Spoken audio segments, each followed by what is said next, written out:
the connection between mental health and our nation's corrections system? We're diving into that topic today on the Hear Me, See Me podcast. Hear Me, See Me is a mental health awareness initiative started by us here at WIBW TV in Topeka, Kansas. I'm your host, Melissa Bruner. Our guest today is Brian Cole. He is the director for the Shawnee County, Kansas Department of Corrections. And Brian, I appreciate you coming in because this is really an issue nationwide. It is. It is. What is the connection? If we take the big picture between corrections and mental health, how many folks that you see come through your system have some sort of mental health challenge? Well, jails, it's by de facto, are becoming the nation's largest mental health facilities. And I would say on average, the national average of what we're researching is about 18% of the population is seriously mentally ill. With Shawnee County, we're running around 50 to 52%. Those meaning the serious diagnosis of schizophrenia, bipolar, major depression, things like that. How does that connect to their actions then? What are they being booked in for? A lot of low-level crimes,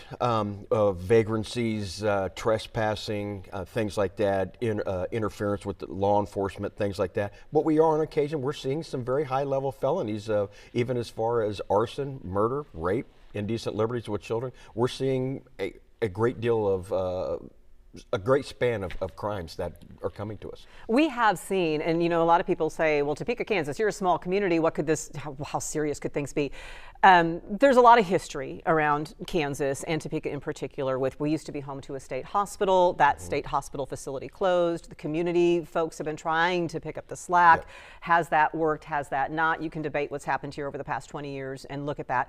But you're right. We've had some very serious, high-profile incidents happened where we have had loved ones, folks who knew them, say they tried to battle mental illness. Last summer, for example, there is a man who was accused of killing his sister and father and then abducting his 2-year-old nephew who was returned home safely. But everything we heard afterward was that that family did what they could to help him. The sister, the father were trying to help him, but he had a serious mental illness. Now he's at your facility. What happens from here? Well, this is a person who has been to our facility more than once, and we're quite aware of the mental health struggles and challenges that this individual has. And so once he comes into our facility and starts the process, now he is going to be going for further competency restoration and competency programs to be able to become, I believe, competent to stand trial. That in and of itself presents a challenge. What is the wait? What kind of timeline is there then in a case of this nature for anything to come through? We were seeing on average anywhere from 8 to 9 months, almost up to a year before somebody actually was quartered, actually got to Larned State. And Larned is where Kansas Department of Corrections Correct. Sends folks in cooperation with our Department of Aging and Disability Services Yes. That runs that facility. I had shared with you these numbers. We checked with our state to find out how many people are awaiting trial. We have another one in a rural county where there is a defendant accused of taking the life of a Catholic priest. He has been ordered for further evaluation. Correct. Waiting is now in this waiting game. The average wait, so we have 169 male defendants in the state of Kansas. The average wait to get them to Larned is 281 days. Female defendants, 24 awaiting being seen at Larned. 139 days is the wait there. And typically in these cases, this follows an initial evaluation that happens locally, correct? And how long does it take for that local evaluation to be done? Usually that local evaluation will happen pretty quick. We see pretty good results with getting the initial evaluation to where they're saying and then getting back to court. From them being ordered to go to Larned for competency restoration, that's where the wait comes in. And that's where we've taken steps in our own self. And we're going to get to that in a bit, but let's first of all talk about the impact of that wait. So if you're saying, you know, let's say it takes maybe 30 days to complete the local evaluation, and now they get sent for further evaluation. It's supposed to happen within 60 days. But of them arriving. So now you've got 9 months that they're waiting, a male defendant is waiting, another 2 months for that competency evaluation. Suddenly you're talking about a case that's delayed a year. Yeah. First, let's talk dollars and cents, money. Yeah. What is the financial impact of that when someone's waiting that long to get the competency looked at? To the taxpayers, you're looking at about $400 to $500 a day to house one individual. You're talking about the extra staff to watch that individual. You're talking about the medication. If they stay compliant with medication, which most of the time they do not. You can't force them? No. No, we cannot. And that's what we're working towards when we talk about competency restoration. People do have the right to refuse their medication. So what we have to do, that becomes a struggle because a lot of times the inmate believes that I'm doing okay, or they refuse and they deteriorate. And that just becomes a behavioral battle for our staff. Sometimes they refuse to eat, to bathe, and it becomes a hygiene issue, becomes a cleanliness issue. Sometimes these individuals often come to us with drug and alcohol problems or drug substance abuse and physical problems. So you're looking at this being a very expensive endeavor for the county, and also I don't want to forget the victims. I was going to say, that was my follow-up question. Yeah. The impact, you're on the corrections side. I know you're not necessarily in the victim services side of things working directly, but yes, that intangible impact when a case gets delayed that long. It does. If the families deserve resolution or the case to be resolved, they have to wait. And sometimes these cases, it's not uncommon where they come back from Larned, they feel they're okay, we provide the same medication they're getting at Larned, and they stop taking it. And sometimes we've sent people back 2 and 3 times to Larned to go right back through this because of that. So we're talking, those are the serious mental illness cases. So even the less serious, if you will, folks who are dealing with depression, anxiety, where does the county corrections system, those local corrections system, where do they fall into the spectrum of treatment there, or attention that you were able to give inmates? We provide initial screening and medication compliance right up front, and then we have a behavioral health care team of about 25 people, I believe, that are there to help monitor those, to provide programming, reentry services, and constant programming to these individuals so we can keep them compliant with their medication, keep them going through the court system, but also managing their health. Also, let's not forget that substance use disorder is a mental health condition. So I imagine you kind of alluded to that. You do see some withdrawal in your facility.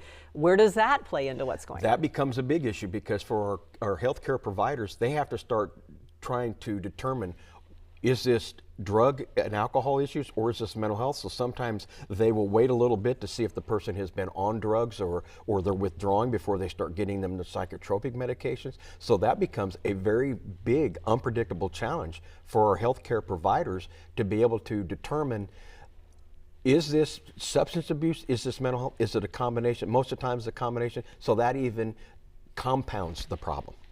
If you don't address those things, what's the reality?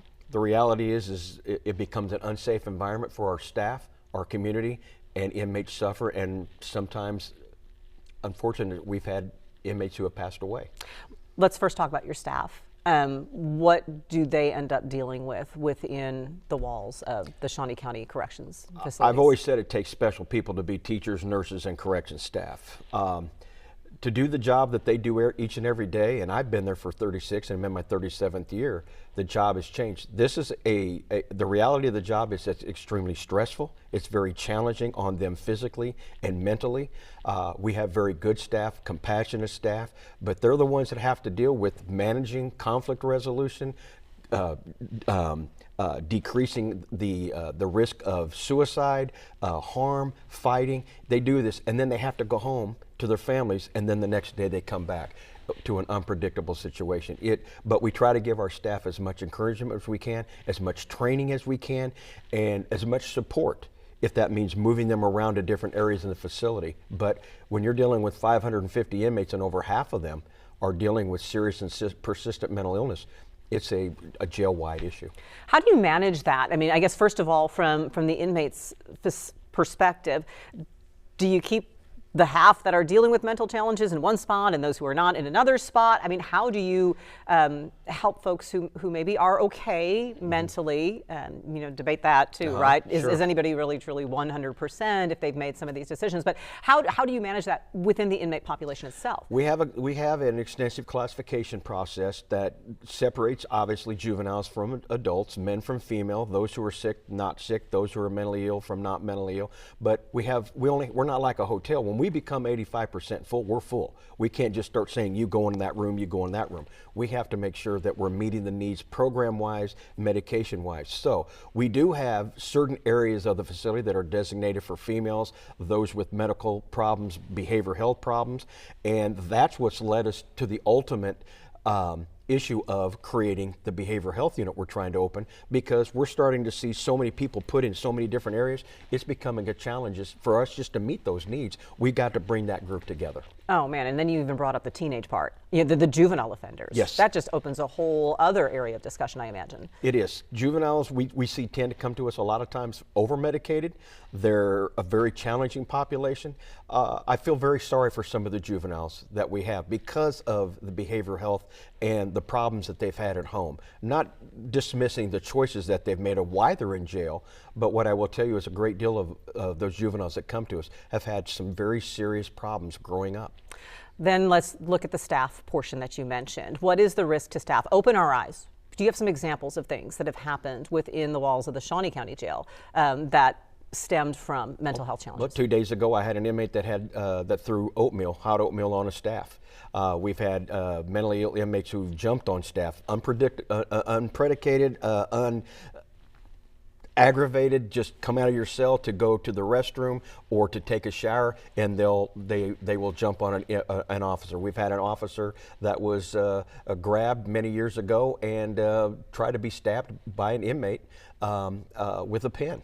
Full disclosure, we are very familiar with that case, Yeah. because the inmate who was accused in that situation Yes. was there because they had forcibly broken into our WIBW TV studios and attacked several members Yes. of our staff, and then ultimately served a state sentence and then ended up in the Shawnee County Yes. Department of Corrections. So the staff are advised all the time if we have unpredictable inmates. A lot of times we do get those who come in with behavioral health issues who aren't really a harmed, meaning they're not challenging a lot of staff.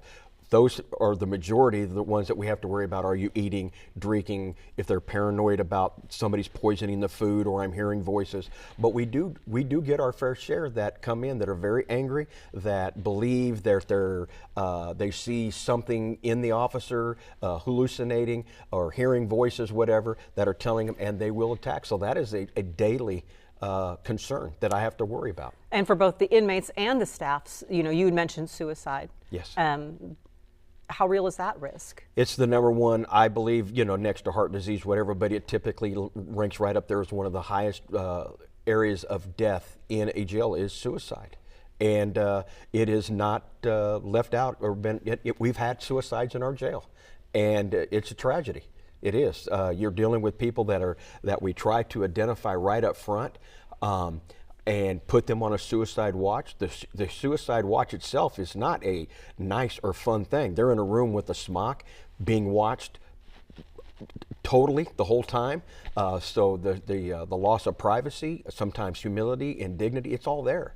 They lose that, being on suicide watch. So we try our best to make that as human as possible, but to get them off suicide watch. Sometimes we can. Majority of times, there's people that have come off suicide watch that have tried it, have not given us any indication at all.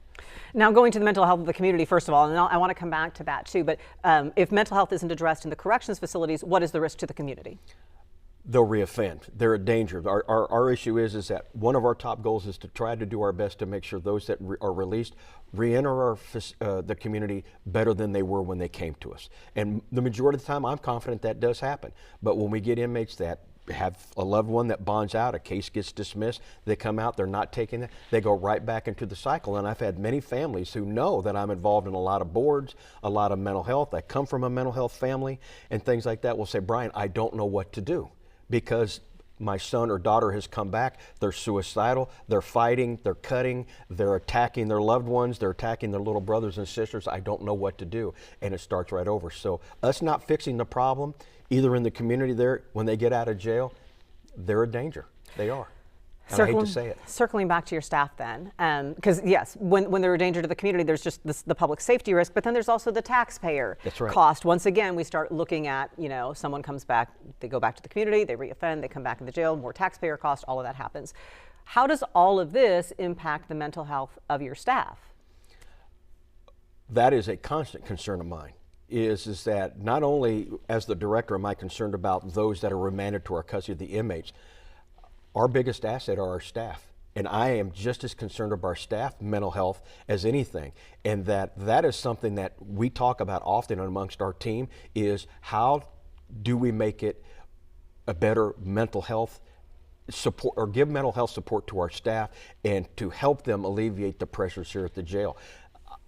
That, I wish I had a magic wand. It is a very tough challenge for us to have at the jail, but that constant, when you're working 12-hour shifts with somebody that's mentally ill, that's yelling, that's screaming, that might be throwing waste, human waste or food or things like that, or on suicide. Some of these are young kids. Some of them are 18-year-olds. Some of our officers have 18-year-olds who have dealt with some of these same things.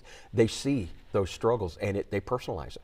And I imagine you don't want them to become robots. You don't want your staff to be robots. Oh, absolutely. You want them to see those folks who are in the jail as fellow human beings that they, as folks caring for them, care about. There has to be a level of sensitivity. We're not just someone just sit there and say, shut them in a door, give them bread and water, and be quiet. One of my priorities and our priority in Shawnee County is that just because you're in jail, you don't lose your dignity. I understand that some of these individuals have made some very tough and very bad decisions, and they need to be held accountable. And I understand that. But we have to have sensitivity. If an inmate isn't drinking or they're not eating, we need to follow up. Why aren't you drinking? Why aren't you eating? And that takes its toll on staff. And so we have to. How would you handle something if your father or your mother or your brother or sister landed in jail? How would you treat that or them? And so there is a personal side, and that's a tough challenge. And all of this has led to decisions you have made regarding behavioral health at our Shawnee County, Kansas Corrections Department. We've talked a lot about the problem. Now we're going to turn to solutions. More on that with Shawnee County Corrections Director Brian Cole when we return.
Back here on the Hear Me, See Me podcast with Shawnee County, Kansas Corrections Director Brian Cole. And Brian, we've been diving into the issue of the connection between mental health and our criminal justice system and what goes on in our jails and corrections facilities. It's a lot to take in. You've made the decision to go to your superiors, meaning the folks who control the tax dollars in Shawnee County, Kansas, and advocate for an investment. Recap, if you will, why that is important. Why is it worth that investment? Well, we started seeing, in working with the district attorney, Mike Kage, who's very supportive of the operations we have at the Department of Corrections. He understands the frustrations of those waiting. And, you know, as a team in our criminal justice system, we started saying, look, the wait is too long. And I'm not blaming Larner. They just have enough staff, and the need is overwhelming to them. And so as a bigger county, we just started to say, look, we have to change how we do business. And how we first started how we do business, as in, how can we reduce the time them waiting to go to Larner for competency restoration? So in Shawnee County, we were the first to start mobile competency, meaning we had somebody from Larner coming into the facility and doing competency restoration on those who can do it locally. And we started doing it. We started seeing some success. but the wait was still there because a great deal of them didn't meet the criteria to stay at home, at local to do that.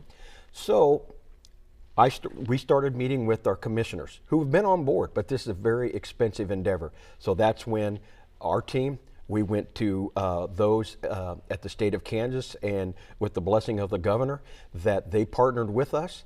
And we are now in the operation of building a $20 million behavioral health housing unit that will have 3 floors, 20 beds on each floor facility. And those 20 beds will prevent those 20 people from having to go to the state mental health facility at Larned. Well, some of them. We're hoping the majority. There is still going to be a screening process at the court level, working with the district attorney and working with the defense attorney on those who will fit staying locally. If there's somebody that is a really big challenge, aggressive, whatever, we will work closely with Larned, and Larned would say, Brian, we think they would be a better fit out here. We agree.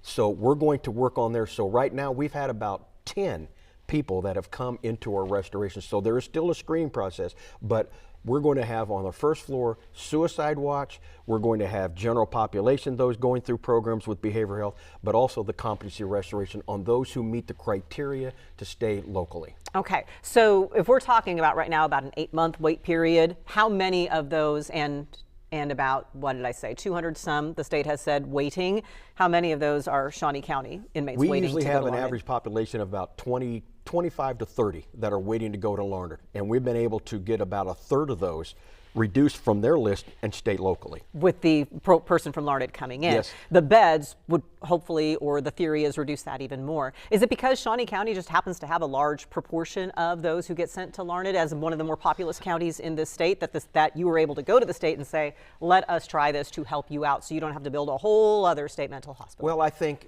a little bit, yes, is that we are one of the that do. I think Johnson County, Sedgwick County, and Wyandotte County send as many or more than we do. But in Shawnee County, we just said, look, what can we do locally to help the system?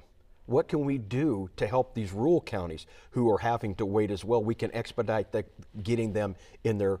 And I felt it was important on the capital city, one of the larger counties in Kansas, we needed to do something different. So we, not only do we have the mobile competency, but we now have a standalone competency program in the jail that goes beyond the mobile competency. So they will read that, we will do mobile competency instead of them going to Larned, they will do it here. And is that what's going to open when those beds open? That is starting already. Okay. We are already doing that in the existing facility. The new facility will be able to allow us to put everybody that we're treating in one location to make it more efficient, response time, to bring all the services.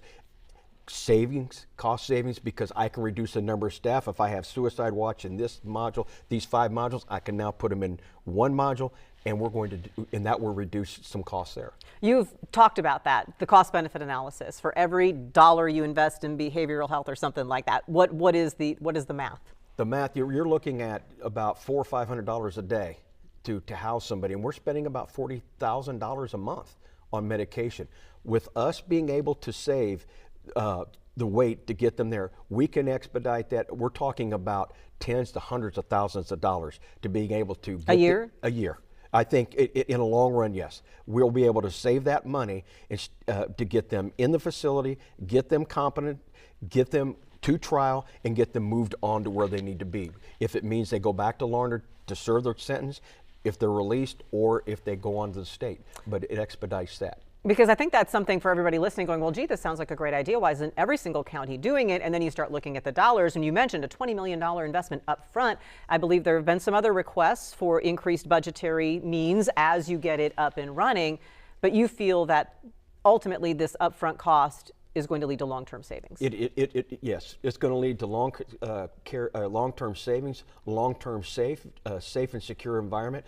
And when I speak to our county counselor, my hope is to long-term reduction in liability. Somebody who doesn't get care or refuses or deteriorates or tries to commit suicide, reduce lawsuits that come to the jail, that we're saying we're doing our due diligence to be able to have that.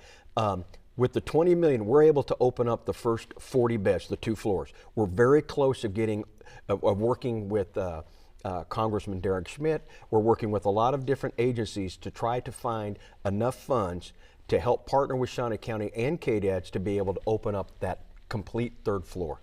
Let's talk about that middle level that you're talking about. So we've focused a lot on the folks who have the serious mental illness that need the more extensive evaluation or treatment that they would currently receive at Larned, or from the person from Larned coming in to our Shawnee County facility.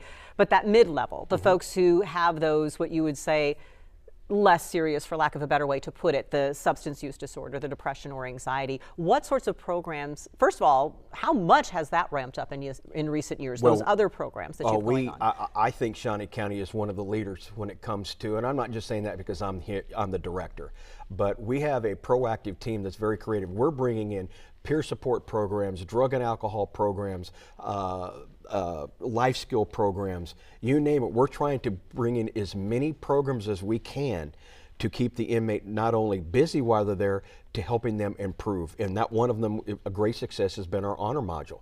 And that has inmates that have been convicted of murder, that are in jail for murder. We're doing a lot of programs. So in this facility, we will have a regular curriculum that will be from yoga, that will be from art, that will be from reading, finance, leisure, recreation, you name it.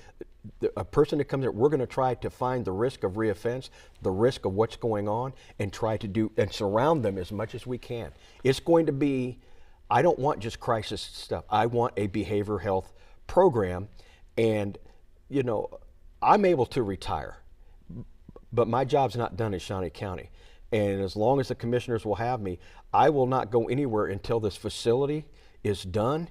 And it is a program that not only the media, our community, a family member would not worry about if for some reason, God willing, that if they're not in, I don't want them to be in jail, but if they find themselves in jail, they can say, at least I know they're going to get services that they need.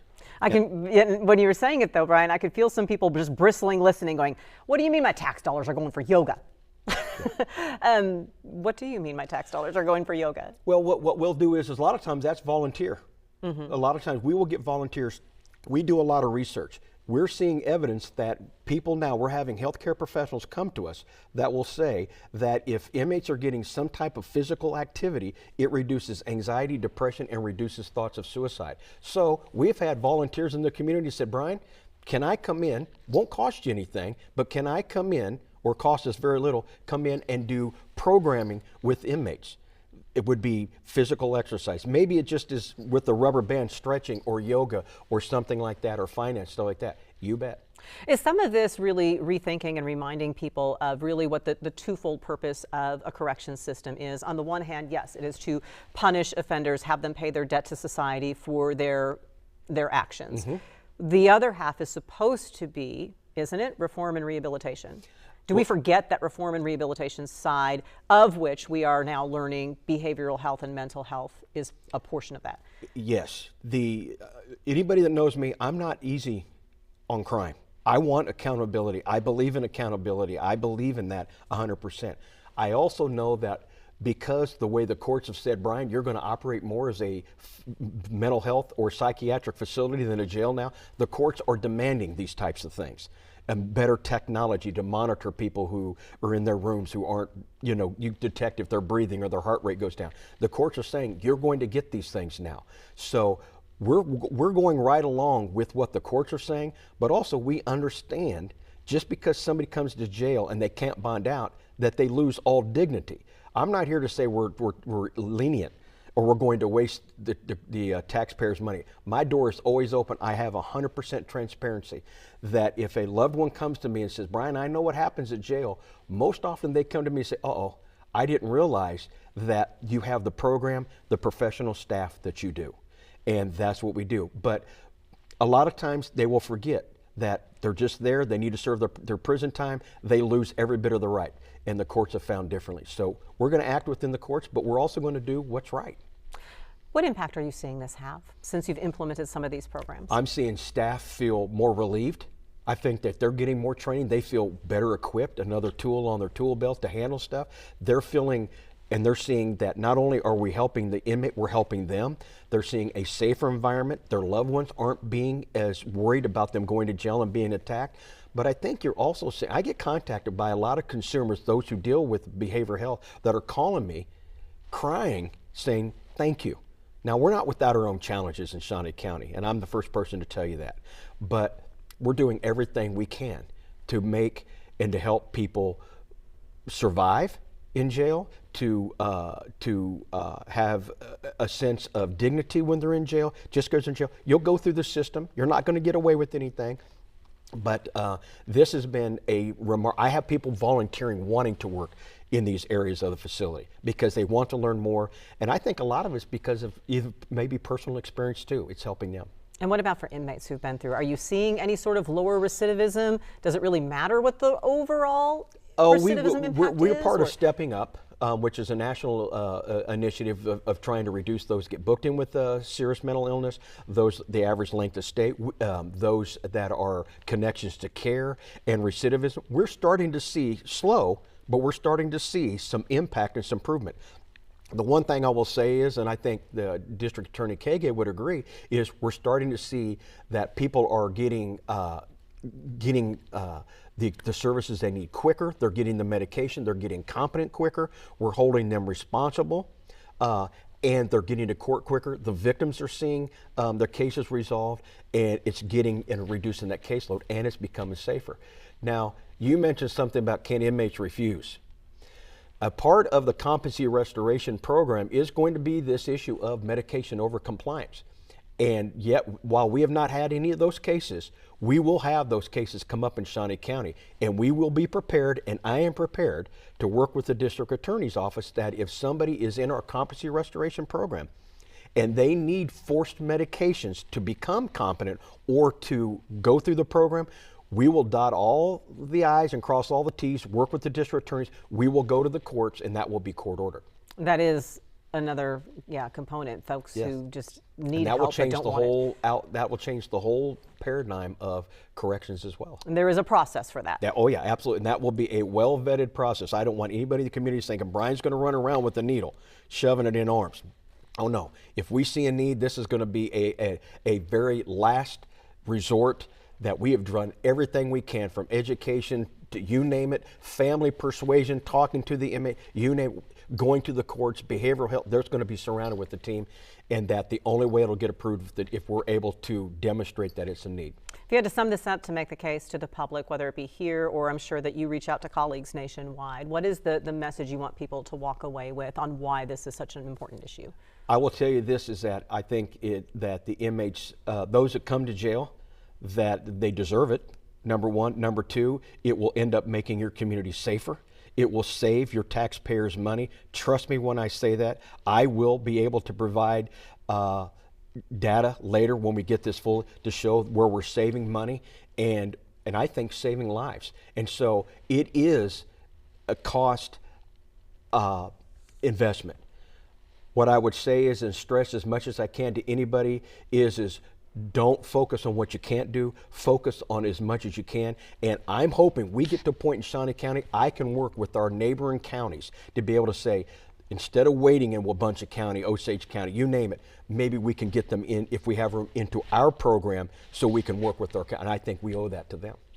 Absolutely. It is a tough issue. It's a multifaceted issue, as you have heard, but it's also a very important one. And I appreciate you for diving into that with us and giving us maybe a little bit more of an understanding, because no matter where you are, no matter what choices you have made, still we hear you, we see you.